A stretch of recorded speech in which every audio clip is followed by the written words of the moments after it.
So what's up everyone, welcome back to the channel. आप सभी के 10th क्लास के रिजल्ट्स आ चुके हैं। अब चाहे आप यूपी बोर्ड से हो, सीबीएसई से हो या फिर किसी भी बोर्ड से हो, आप सभी के 10th के रिजल्ट आ चुके हैं। होपफुली आप सभी ने अच्छा स्कोर किया होगा, सभी ने सभी सब्जेक्ट्स के अंदर। बट मैथ्स में आप सभी का अच्छा स्कोर होना चाहिए अगर आप कॉमर्स ले रहे हो, क्योंकि कॉमर्स एक ऐसी लाइन है, एक ऐसी साइड है जिसके अंदर मैथ्स ही है। हाँ, थोड़ा इंग्लिश की भी नीड है आपको, थोड़ी साइकोलॉजी की भी नीड है, बट सबसे मेन जो चीज़ है वो है मैथ्स, क्योंकि आपको अकाउंट्स मेंटेन करने हैं, बहुत सी चीज़ें करनी है। तो अगर आप कॉमर्स चूज़ कर रहे हो तो सबसे ज़्यादा नंबर आपके मैथ्स में होनी चाहिए। तो आज की ये वीडियो रहेगी अकाउंटेंसी को लेकर, क्लास 11th की। तो चलिए बिना किसी देरी के स्टार्ट करते हैं। तो बेटा, आप सभी का एक अच्छा डिसीजन है, आप सभी ने एक अच्छा डिसीजन लिया है कि आपने क्लास 11th में कॉमर्स साइड चूज करी है। अब कॉमर्स साइड आपने चूज तो कर ली, लेकिन एक बात ध्यान से सुनिएगा कि ये जो 11th क्लास है ना, ये नर्सरी क्लास है आपके लिए। क्योंकि आज से पहले ना तो आपको ये पता कॉमर्स में अकाउंटेंसी क्या है, ना आपको ये पता बिजनेस स्टडी क्या है, ना आपको अच्छे से ये पता कि इकोनॉमिक्स क्या है। 10th की इकोनॉमिक्स और 11th की इकोनॉमिक्स में ज़मीन और आसमान का अंतर है। जो 10th में आपको पढ़ाया गया था वो पालमपुर वाला चैप्टर, उससे और जो अब 11th में आपको पढ़ाया जाएगा उससे कोई लिंक नहीं है। तो 10th की इकोनॉमिक्स और 11th की इकोनॉमिक्स को एक ना समझें, ठीक है। बाकी मेरा काम यहाँ पर चैनल पर रहेगा मेनली अकाउंटेंसी को पढ़ाने का। अगर अकाउंटेंसी कवर जल्दी हो जाती है तो मैं शायद बिजनेस स्टडीज़ को भी लेकर आ जाऊँ, लेकिन सबसे पहला टारगेट ये रहेगा कि हम अकाउंट्स को ख़त्म करें, अपनी अकाउंटेंसी को ख़त्म करें। अच्छा, फर्स्ट ऑफ ऑल एक डाउट ये आता है कि अकाउंटेंसी है सब्जेक्ट हमारा या फिर अकाउंट्स है। आप लोग क्या बोलते हो कि सर हमने अकाउंट्स लिया है। अकाउंट्स तो बेटा वो खाते होते हैं जो आप बनाते हैं, जो आप अकाउंट मेंटेन करते हैं, ये होते हैं अकाउंट्स। लेकिन अकाउंटेंसी क्या होती है ये पता है आपको? दूसरी चीज़ आती है इसमें बेटा, अकाउंटेंसी सबसे मेन सब्जेक्ट। ये है आपका सब्जेक्ट का नाम, accountancy. Accountancy is the word जिसका मतलब ये होता है कि आपको इसके अंदर चीज़ें पढ़ाई जाएंगी, किस तरीके से आपको पूरे अकाउंट्स मेंटेन करने हैं, जर्नल लेजर्स, अकाउंट्स का काम किस तरीके से हैंडल करना है आपको, वो किसके अंदर पढ़ा जाएगा? अकाउंटेंसी के अंदर। और अकाउंट्स तो इसका एक सब पार्ट है, छोटा सा एक भाग है बस, ठीक है। तो ये पहली वीडियो है, इसमें बस इंट्रोडक्शन रखते हैं अपना, ज़्यादा कुछ नहीं रखेंगे। बाकी नेक्स्ट वीडियो से हम स्टार्ट करेंगे। देखिए इसमें क्या होता है बेटा, स्टेप बाय स्टेप आपको आगे बढ़ना होता है अकाउंटेंसी में। जैसे कि सबसे पहले आपको सीधा अकाउंट्स नहीं बनवाएंगे आपसे, आपको सबसे पहले थ्योरी देंगे, नॉलेज देंगे आपको कि ये चीज़ होती क्या है, अकाउंट्स क्या है, अकाउंटेंसी क्या है, अकाउंटिंग क्या है। तीसरा वर्ड आ गया अकाउंटिंग। अकाउंटिंग होता क्या है? अब देखिए अकाउंटिंग की डेफिनेशन मैं लिख देता हूँ यहाँ पर, और अकाउंटिंग से स्टार्ट करते हैं। सिर्फ आज डेफिनेशन देखेंगे, नेक्स्ट वीडियो में इसके बाकी के सब पार्ट्स भी करते हैं। तो चलिए अकाउंटिंग को देखते हैं, अकाउंटिंग होता क्या है। तो चलिए बेटा अब आगे चलते हैं। देखिए आगे हमको क्या दे रखा है, डेफिनेशन आ गई है हमारी अकाउंटिंग की।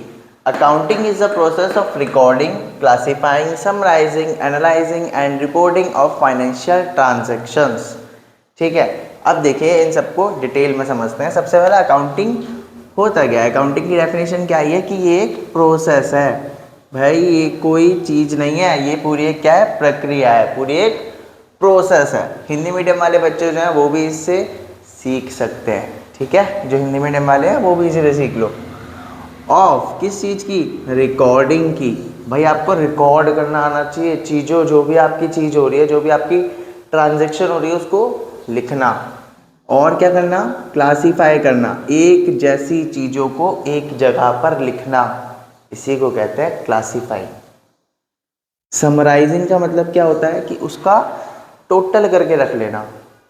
किसका, बताता हूँ भी।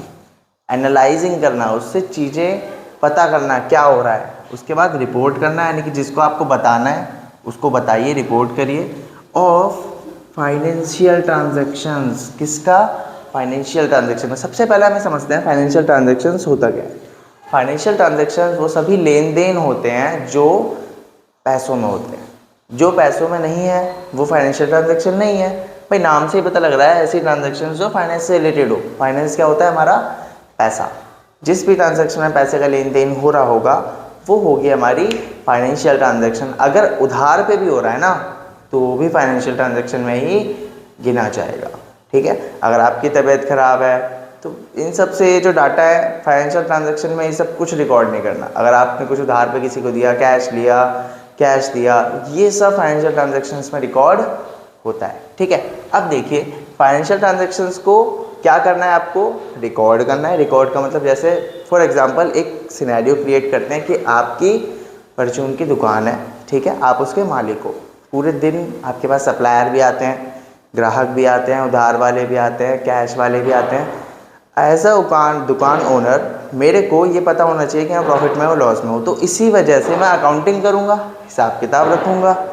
हिसाब किताब कैसे लिखा है? रिकॉर्डिंग का मतलब क्या हो गया कि कोई भी हमारी जो चीज़ है, फॉर एग्जांपल राम ने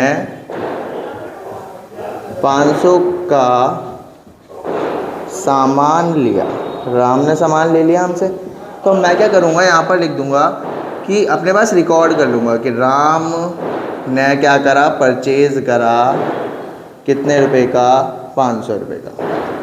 अच्छा, मैं दुकान ओनर तो मेरे पास से तो सेल होगा ना, राम को सेल करा 500 का, रिकॉर्ड हो गया। ठीक है, उसके बाद क्लासीफाई करना। आप ऐसा थोड़ी है कि सेल ही सेल कराओ। हम क्या हो गया पता, हमारे पास श्याम नाम का एक सप्लायर भी आया हो जिससे हमने परचेज़ करा हो 500 का।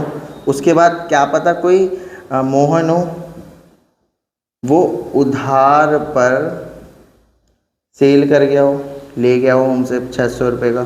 तो ये सेल तो है बट एक उधार में एक बिना उधार में।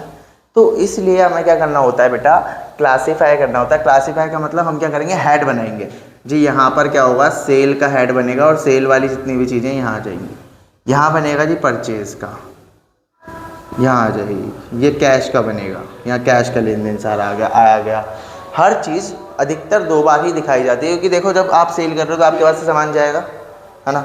और चलो ये तो एक हाई लेवल वाली चीज़ है, इसको हम आगे देखते हैं। मेन क्या है, आपको बस लिखने वाली जो चीज़ें हैं उसको अलग अलग लिख देना है कि खरीदने वाली एक जगह आ गई, परचेज वाली एक जगह आ गई, जो सामान वापस आ गया उसको एक जगह लिख दिया। ठीक है, ये सब एक जगह लिख देना है। उसके बाद क्या आता है बेटा, समराइजिंग करना। अब अगर एट द एंड मुझे दे के एंड में जानना हो, या फिर 1 साल बाद मुझे जानना हो कि मेरा कितना कमाया था, तो मैं दोबारा टोटल करूँगा कैलकुलेटर से नहीं। मैं क्या करूँगा, यहीं पर टोटल लिख दूंगा, टोटल करके यहाँ लिख दिया। यही क्या हो गया इसका समराइजिंग, कि हमने भाई समराइज भी कर दिया आपके लिए, है ना। उसके बाद एनालाइजिंग। अब एनालाइज करो कि इससे क्या एनालाइज करोगे कि अच्छा जी इतने की सेल हुई है, इतने की परचेज हुई है, इतना मेरा माल उधार पे है, इतना मेरे पे कैश आया है। इससे मुझे क्या पता लग जाएगा, मेरा प्रॉफिट या फिर लॉस पता लग जाएगा। ये होता है एनालाइजिंग का काम। उसके बाद क्या आता है बेटा, रिपोर्टिंग। अब ऐसे थोड़ी है कि आप अपने पास ही रख लोगे इस डाटा को, इस डाटा को रिपोर्ट भी तो करोगे, लिख के रखोगे। जो इसके यूज़र्स हैं, फाइनेंशियल यूज़र्स हैं, जो फाइनेंशियल डाटा को यूज़ करेंगे, उसको आप बताओगे। कभी कभी आप लोन लेते हो, वहाँ पर आपको रिपोर्ट करनी होती है कि जी इतना प्रॉफिट है हमारा। गवर्नमेंट को रिपोर्ट करना होता है आपको, है ना। रिपोर्ट्स क्रिएट करोगे इसके बाद कि जी इतने का प्रॉफिट या लॉस मेरा हो गया। ठीक है, फाइनेंशियल ट्रांजैक्शन मैंने आपको समझा ही दिया। तो दोबारा से एक बार रीड कर लेते हैं कि अकाउंटिंग क्या है। एक प्रोसेस है रिकॉर्ड करने का, लिखने का, क्लासीफाइंग करने का, सब हेड के अंदर बांट देना अकाउंट्स के अंदर, समराइज करना, उनका टोटल करके रख लेना अपने पास, एनालाइजिंग करना, उनसे एनालाइज करना, प्रॉफिट है लॉस है क्या करना है, रिपोर्ट बनाना उनसे, ऑफ किसका, फाइनेंशियल ट्रांजैक्शंस का। क्योंकि एक दुकान में अगर आप बैठे हो, जो हमने सिनेरियो बनाया था, तो सिर्फ एक जैसी ट्रांजैक्शन नहीं, हज़ारों तरीके की होती है। ठीक है, बाकी इतना ही रखते हैं इस वीडियो में, क्योंकि वीडियो ज़्यादा बड़ी हो जाएगी और आपके लिए पहला ही सेशन है। तो छोटे छोटे स्टेप्स लेकर हम आगे बढ़ेंगे। तो मैं मिलता हूँ आपसे नेक्स्ट वीडियो में नए टॉपिक के साथ। जब तक के लिए नमस्कार।